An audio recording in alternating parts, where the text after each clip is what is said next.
Você vai abrir a sua Bíblia para acompanhar a leitura que vou fazer em Lucas, capítulo 16. Lucas 16, do verso 19 ao verso 31.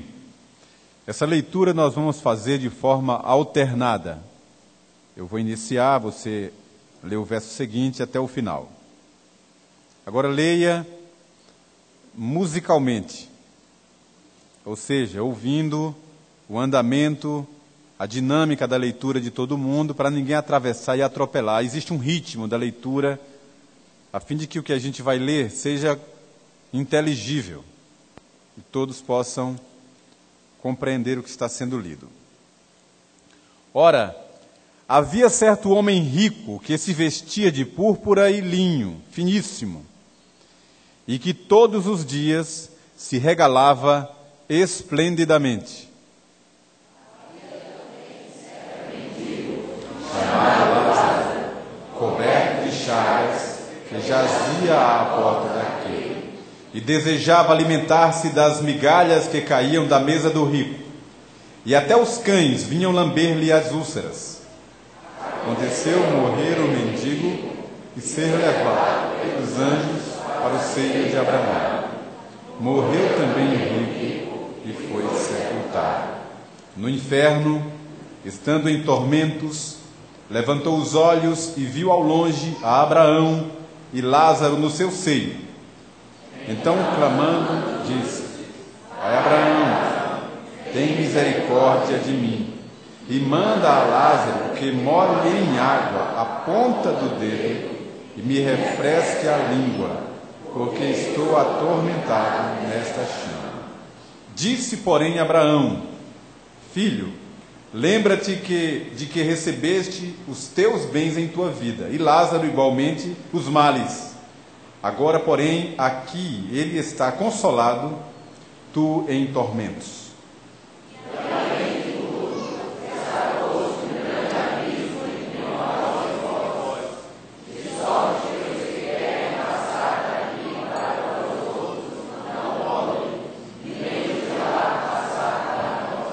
Então replicou: Pai, eu te imploro que o mandes à minha casa paterna, porque tenho 5 irmãos, para que lhes dê testemunho, a fim de não virem também para este lugar de tormento. Respondeu Abraão: Eles têm Moisés e os profetas, ouçam-nos. Mas ele insistiu: Não, pai Abraão, se alguém dentre os mortos for ter com eles, arrepender-se. Abraão, porém, lhes respondeu: Se não ouvem a Moisés e os profetas, tampouco se deixarão persuadir, ainda que ressuscite alguém dentre os mortos.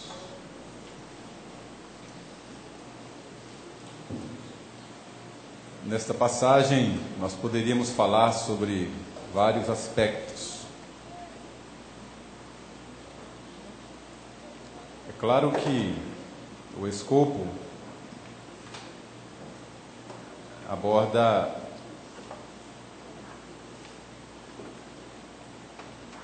a necessidade de arrependimento e o plano da salvação que está estendido no tempo da graça. As palavras desesperadas do Lázaro, aliás, do rico, pedindo que fosse enviado alguém à casa paterna para comunicar os horrores do inferno, para que ninguém fosse para lá. Essa termina sendo a ênfase do texto. Eu poderia descrever ou salientar, reservar para a meditação de hoje à noite, por exemplo, somente o tema, o inferno, como coloquei no boletim, que para muitos é um estado de espírito, ou uma condição da experiência humana. Como alguns dizem, o inferno é isso aqui. Ou como um prisioneiro lá do Carandiru afirmou numa reportagem à revista Veja, dizendo: o inferno é isso aqui. Mas assim como nem olhos viram, nem ouvidos ouviram, nem jamais passou em coração humano o que Deus tem preparado para os que o amam, como as glórias celestiais, também nenhum recurso cinematográfico pode descrever com realismo aquele maldito lugar onde serão lançados o diabo, a besta, falso profeta, os anjos perdidos e todos aqueles que negaram o Santo de Israel. Depois você confira no que está escrito no boletim. Hoje à noite, eu quero lhes falar sobre o chamado estado intermediário.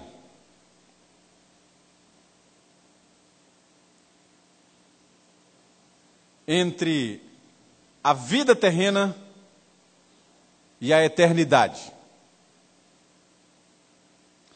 Eu não sei quantos aqui esta noite e quantos acompanham pela internet, sabem, já ouviram, já estudaram a respeito desse tema. Uma coisa eu sei, Deus falará conosco nesta noite.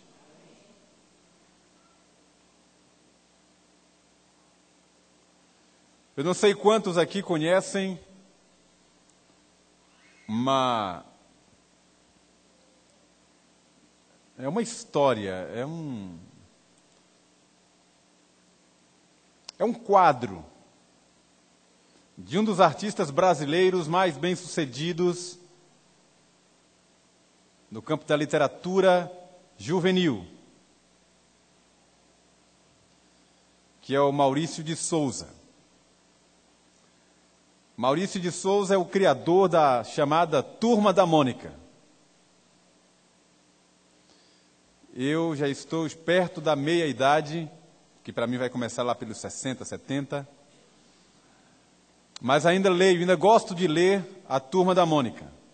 A criatividade, a singeleza, uma série de recursos literários que me aprisionam a essa literatura e outras dessa natureza. E tem um quadro,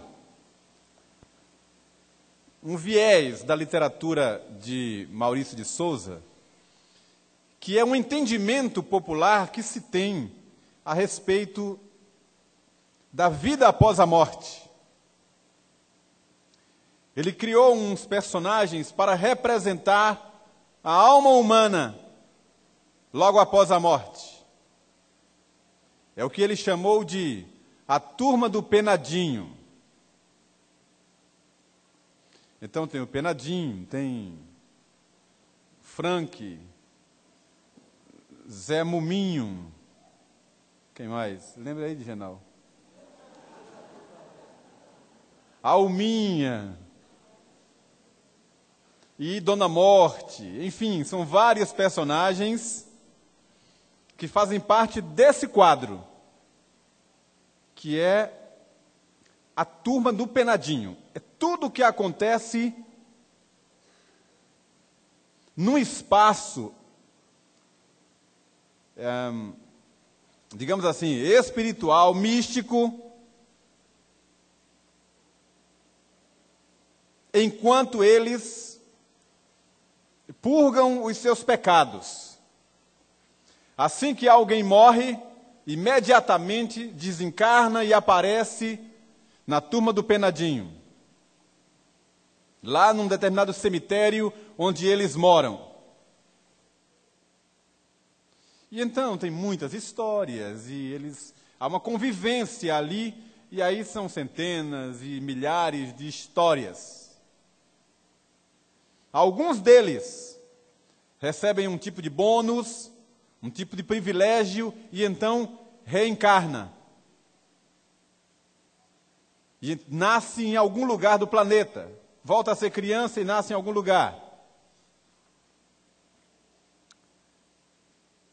E nos diálogos, em muitas histórias, fica claro o pensamento popular a respeito do limbus, ou do purgatório, desse chamado lugar intermediário entre a vida e a morte. Existem alguns filmes que retratam também esse pensamento secular, de um lugar para onde vão as almas dos que perecem.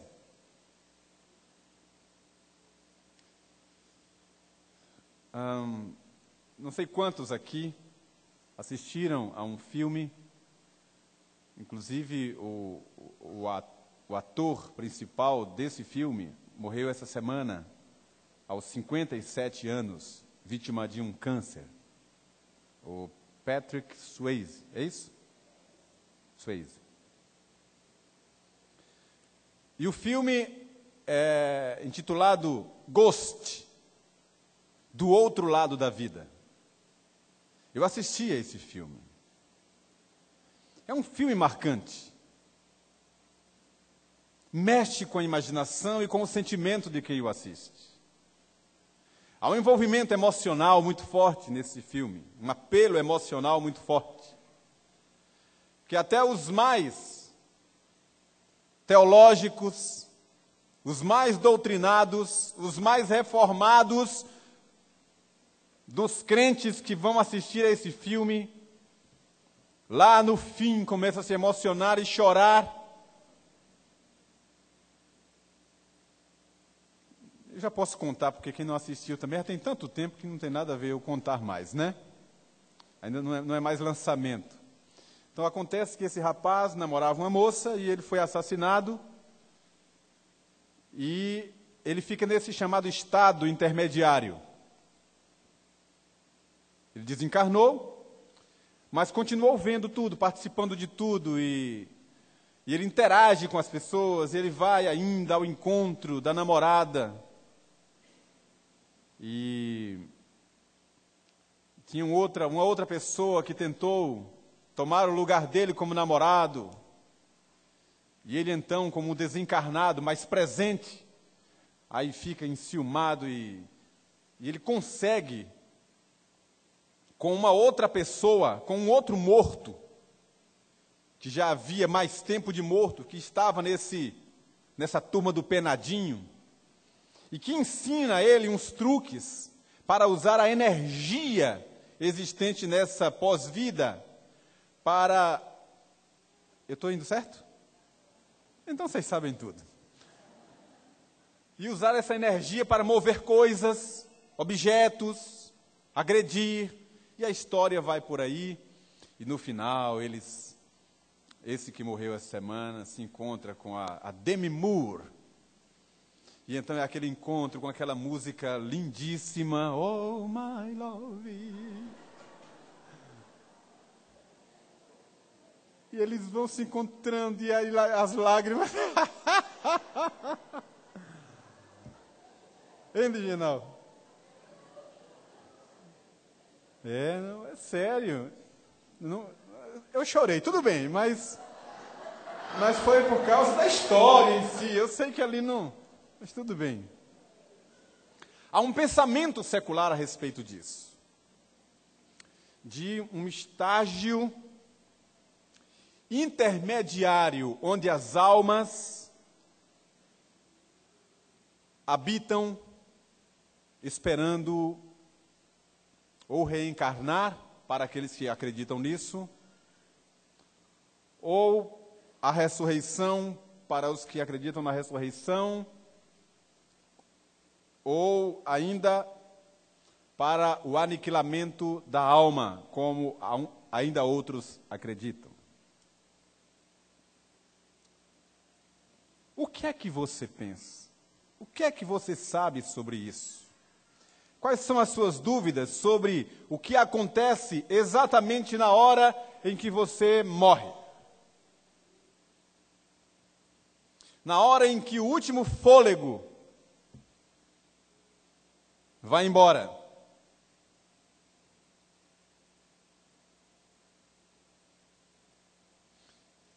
Segundo o autor do livro do Eclesiastes, que é o rei Salomão, no capítulo 11, ele descreve os sinais da velhice, com muita precisão, até porque ele já era um velho. E sendo ele também um homem sábio, de muitas experiências, com um dom que Deus deu para ele, ele descreve com muita precisão os sinais da velhice, tipo, vai perdendo a audição, o apetite, até o vento lhe é um peso, os moedores da boca já são poucos, as pernas se enfraquecem, e ele vai descrevendo esses sinais. E termina o texto falando sobre a velhice, apelando aos jovens. Então termina o texto falando sobre a velhice e começa o que é dividido por capítulo, dizendo assim: lembra-te do teu Criador nos dias da tua mocidade, antes que venham os maus dias, cheguem os anos dos quais dirás, não tenho neles prazer. E ele descrevendo a respeito disso, ele fala assim: antes que se rompa o fio de prata e se despedace o copo de ouro, e se quebre o cântaro junto à fonte, e se desfaça a roda junto ao poço, e o pó volte à terra como era, e o Espírito a Deus que o deu. Lembra-te do teu Criador nos dias da tua mocidade. Segundo comentaristas bíblicos, doutores da lei, da nossa teologia, baseado em documentos antigos, os pensamentos da época, esse romper-se do fio de prata, que é descrito aqui, é baseado em histórias antigas, inclusive do livro de Enoque, que é um livro apócrifo, mas um livro histórico, recheado também de algumas profecias. Está dito ali no livro de Enoque que o corpo humano está ligado à sua alma por um fio de prata, que é rompido exatamente na ocasião da morte. E Enoque descreve, no seu livro, uma visão que teve das almas que estavam aprisionadas nos dias de Noé, no tempo da desobediência, e então, num certo período, veio um varão de luz. Na época, ele não tinha ainda, Jesus não tinha nascido, não tinha vindo, ele chamou de varão de luz, e que libertou aquelas almas. E ele disse que viu as almas ligadas a um fio de prata, que era rompido, e então as almas subiam juntamente com o anjo de luz, ou com o homem de luz, para o céu. E possivelmente baseado nesse entendimento, é que surgiu uma doutrina, uma corrente de pensamento, que dizia o seguinte: que aquela palavra do apóstolo Paulo aos Efésios, dizendo que quando Jesus morreu, logo em seguida ele desceu ao Hades e pregou aos espíritos em prisão. Mas quando ele foi assunto às alturas, levou cativo o cativeiro. Então surgiu, no final do século XIX, chegando no século XX, uma corrente, eu posso chamar filosófica, porque não é teológica, afirmando isto, que aquela descida de Jesus ao Hades e a sua subida aos céus, levando cativo o cativeiro, era exatamente rompendo aquelas amarras que prendiam as almas a esse estágio probatório, intermediário entre a vida e a morte. E o apóstolo Pedro, escrevendo sua segunda carta, ele diz que quando Jesus desceu ao Hades e pregou aos espíritos em prisão, ele descreve, são aqueles que ficaram aprisionados nos dias de Noé, enquanto Noé preparava a arca. Não fala nada de redenção aos que estavam presos da velha aliança, como essa filosofia quer dizer. O que essa filosofia quer dizer é que todos os crentes da velha aliança, Abraão, Moisés, Davi, todos os santos do Velho Testamento estavam presos no Hades. E quando Jesus morreu, foi ao Hades, pregou aqueles espíritos em prisão e então os levou vitoriosamente ao céu. Isso não tem amparo bíblico, porque o apóstolo Pedro disse que os que estavam presos lá eram aqueles que haviam sido aprisionados durante o tempo da desobediência, enquanto Noé preparava a arca. Então vejam só.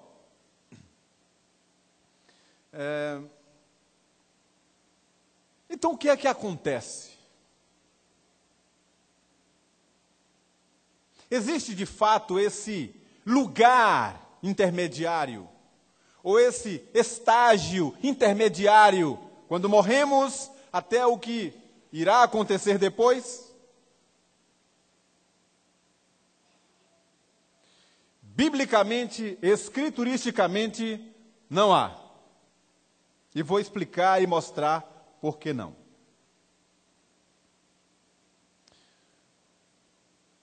Um pensador inglês chamado Edward Irving defendeu uma teoria sobre isso, que foi chamado sono da alma. Para ele,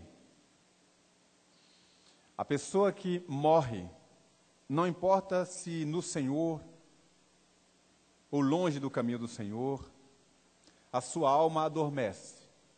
Ele fica inconsciente, porque, segundo ele, não pode haver consciência dissociada do cérebro, das atividades cerebrais.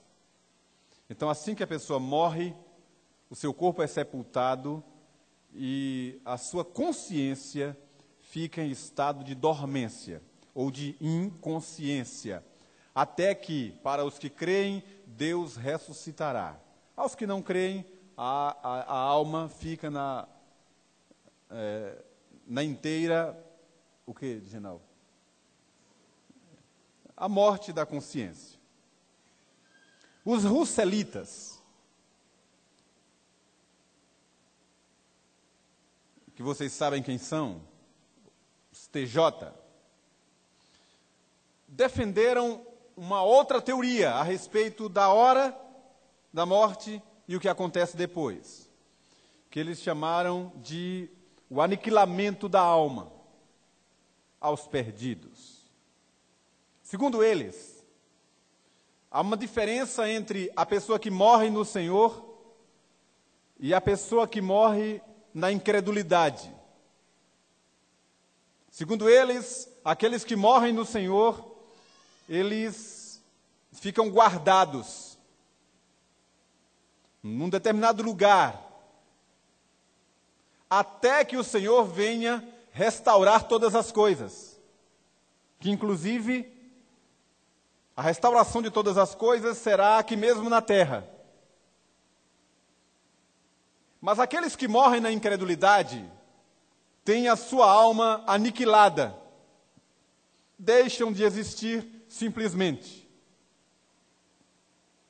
Isso contraria o que o próprio Senhor Jesus e os apóstolos afirmaram a respeito da condenação eterna, do tormento eterno daqueles que abandonaram o Senhor.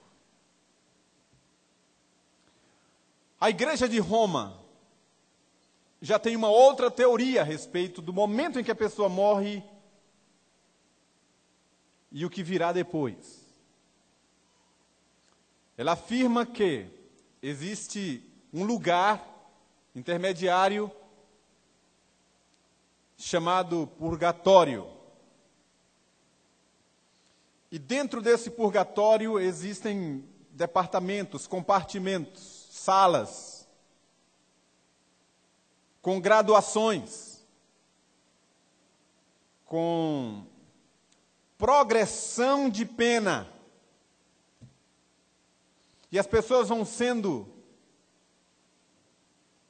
purgadas, vão sendo lavadas, limpas de acordo com o comportamento, vão migrando de salas. E existe dentro desses compartimentos 2, que é a sala principal onde vão sendo alojados aqueles que vão purgando. É o limbus, que eles classificam como limbus infantum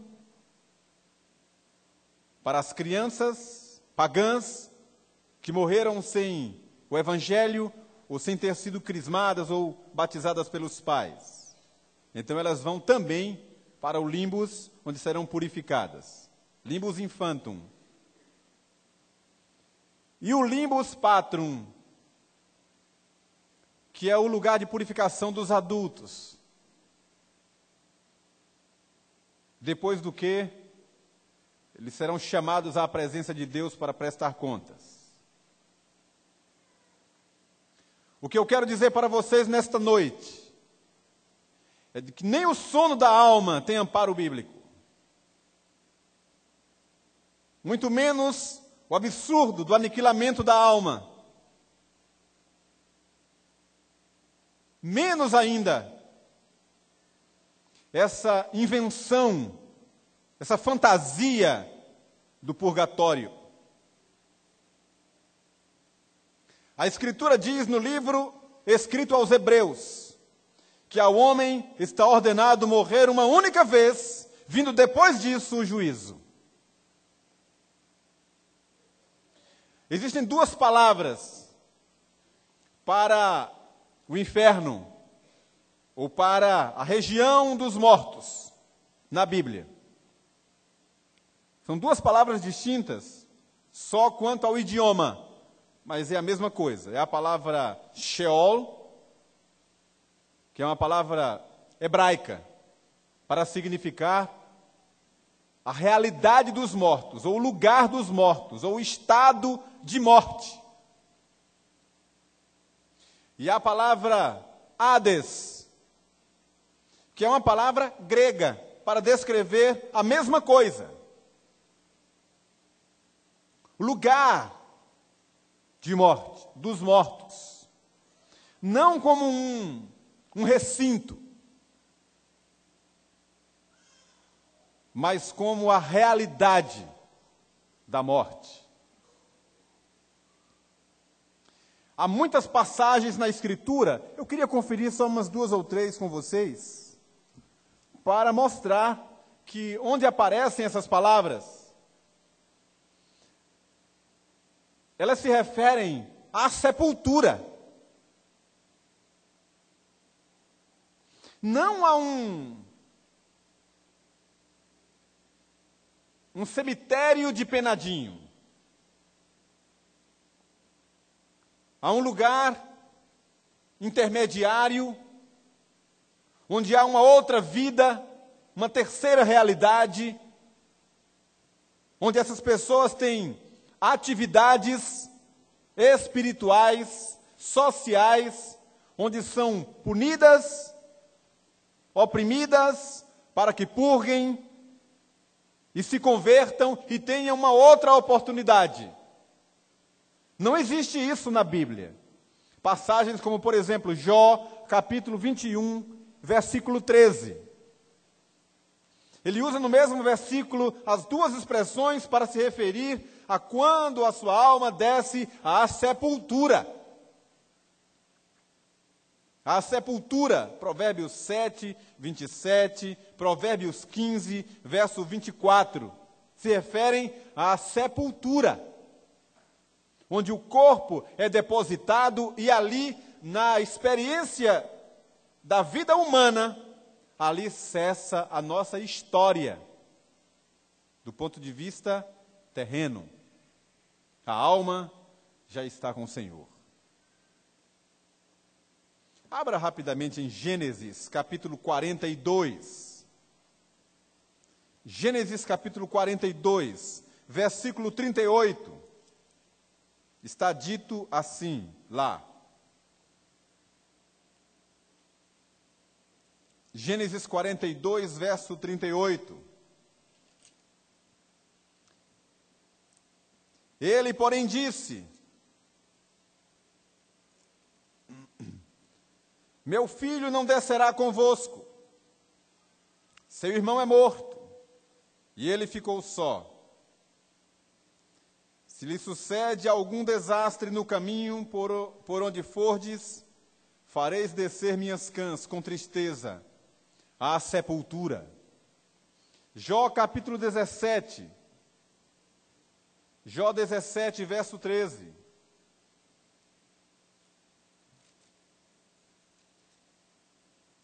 Diz assim: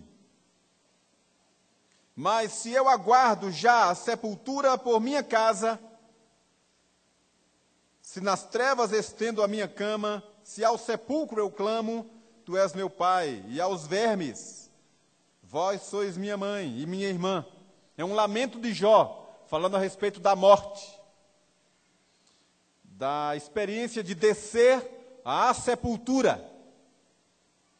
Aqui estão as palavras Sheol, que é a mesma palavra traduzida numa versão chamada Septuaginta, que é uma versão grega do Velho Testamento, que é em hebraico, usando a mesma expressão, falando de Hades e Sheol como sendo a sepultura, o lugar onde são depositados os mortos.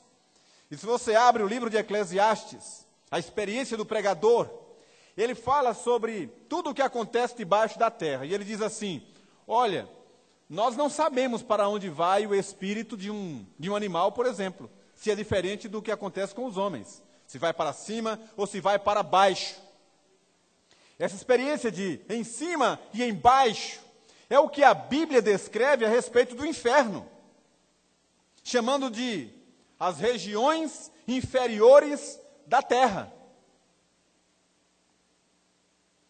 Lembre-se que foi de lá que subiu um espírito maligno, se fazendo passar pelo espírito de Samuel para enganar o rei Saul. Era uma farsa, porque em lugar nenhum da Escritura existe referência ao seio de Abraão, ao paraíso, ao céu, nas regiões inferiores da terra, e sim nas alturas, onde o Senhor habita. E sempre que fala do inferno, se refere às regiões inferiores da terra, a sepultura onde são colocados os corpos. Agora, o lago que arde com fogo e enxofre, como descreve o Apocalipse, é em alguma região no subsolo.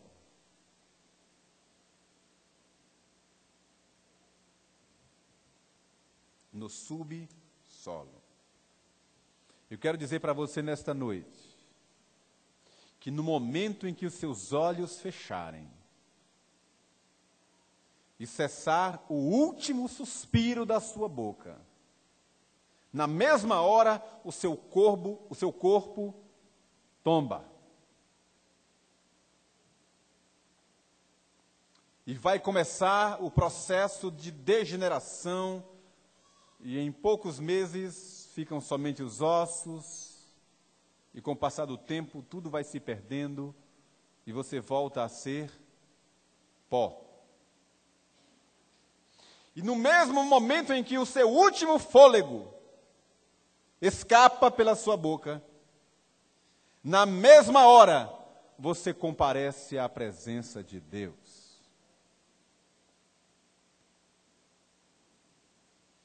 Porque a pessoa desencarna e vai habitar a eternidade segundo o destino selado da escolha que foi feita. Quando o Senhor Jesus disse que aquele que crê tem a vida eterna, e aquele que não crê está condenado, é porque o destino já começa aqui. Não vai haver uma outra chance. Não há uma atividade terceira, uma outra realidade superposta ou sobreposta, onde a pessoa pode purgar os seus pecados, experimentar uma outra realidade e uma outra oportunidade. Não existe isso. A passagem que eu li, que é uma parábola contada pelo próprio Senhor Jesus, que conhece mais do que todos nós, a realidade celestial, descreveu com precisão o que acontece quando a gente morre. Morreu Lázaro e foi recebido no seio de Abraão. Morreu o rico e foi sepultado. E lá no sepulcro, o rico conscientemente, não existe sono da alma, muito menos o aniquilamento. O rico estava consciente, articulando as ideias, sentindo dores no corpo, porque ele falou e pediu para tocar na língua dele, com uma gota de água, alguma coisa que trouxesse alento. Se você não sabe, quem vai ressuscitar no dia do juízo não é a alma, porque a alma não morre nunca. Quem ressuscita é o corpo, com o qual a pessoa viverá eternamente na condenação eterna ou eternamente na glória dos céus. Assim, quem morre vai à presença de Deus, prestar contas. Ah, pastor, e aquela cerimônia do grande dia, no julgamento final, das últimas coisas? Ali é somente uma cerimônia de posse. Diante do trono e do Cordeiro. E aí não tem nada cronológico. Não tem relógio marcando os dois ponteiros de horário. A eternidade é atemporal, é um tempo que não conhecemos. Estaremos todos ao mesmo tempo na presença de Deus, para gozar eternamente a glória do Senhor e os outros a condenação eterna. Lembre-se do que aconteceu com aquele malfeitor que se converteu na cruz. Estava preso à cruz, condenado, e desceu de lá morto, para ser sepultado. Mas nos seus últimos momentos ele disse a Jesus: Senhor, lembra-te de mim quando entrares no teu reino. Quais foram as palavras de Jesus? Hoje mesmo estarás comigo no paraíso. Os russelitas mudaram a própria Bíblia deles, que é diferente. Mudaram os termos, porque eles não creem nisso. Se você pega uma dessas Bíblias, está escrito lá, em Lucas 23, está assim: em verdade te digo hoje, estarás comigo no paraíso. Mudaram a vírgula, uma vírgula que pode levá-los ao inferno. Não foi isso que Jesus afirmou. Jesus disse: em verdade te digo, vírgula, hoje mesmo estarás comigo no paraíso. Também Atos capítulo 7 fala sobre a experiência de Estevão, que na hora da sua morte, ele viu os céus abertos e Jesus chamando-o para perto de si. Também o apóstolo Paulo descreveu o que ele imaginava e sabia a respeito do céu. E ele disse: para mim, é incomparavelmente melhor deixar este corpo e ir habitar com o Senhor. Portanto, a morte dos santos não é agradável, não é esse o plano de Deus. Mas quando morre um santo, Deus sofre também. Mas quando nós morremos no Senhor, imediatamente, nós deixamos o corpo de morte, de dores, de angústias, toda degeneração. E a nossa alma é apresentada ao Senhor no mesmo instante. E o pó volta à terra como era, e o espírito volta a Deus, que o deu. e já começamos a gozar dos deleites, dos prazeres celestiais. A pessoa que morre sem o Senhor não vai para uma antessala, não. Experimentar outras coisas, não. Quem morre sem o Senhor vai para o inferno. E não é para purgar e ter uma outra oportunidade, não. É para eternamente sofrer. Portanto, não existe um estágio intermediário entre a vida, a morte e a realidade eterna. Nós desencarnamos para habitar com o Senhor. Você que está aqui nesta noite, você que ouve e acompanha pela internet,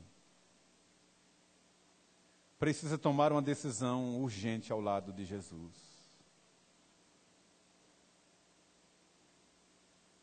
Porque a hora em que Ele chamar, Ele nos chamar para casa, precisamos estar preparados. Não existe uma caminhada, uma jornada, uma estrada que vamos trilhar para chegar lá. Não existe isso. É acesso imediato, igual a internet. Essa semana eu recebi um e-mail de um irmão. Ele tinha mandado e não tinha chegado, porque ele tinha digitado o endereço errado. E brincando comigo, ele disse assim: não chegou aí é porque ainda está na estrada. Falou brincando comigo. E depois colocou o endereço correto. Imediatamente eu recebi o e-mail. Jesus é o endereço. E nós vamos imediatamente à presença dEle. E você que está sem o Senhor, imediatamente você também vai conhecer a realidade mais dramática que alguém pode ter concebido. Que Deus nos ajude a entender a sua palavra e recebê-la como alimento para a nossa vida. As dúvidas que houver, o Espírito Santo há de, aos poucos, tirar de você. Mas uma coisa guarde consigo: não existe sono da alma. Nós vamos ficar conscientes. Não existe aniquilamento da alma, muito menos purgatório. O que a Bíblia ensina é que aqueles que morrem vão à presença do Senhor. E todos haverão de prestar contas ao Senhor, pelo que fizeram no corpo, ou seja, pelo que fizeram na história. Que o Senhor, por misericórdia, abençoe seu coração nesta noite, em nome de Jesus.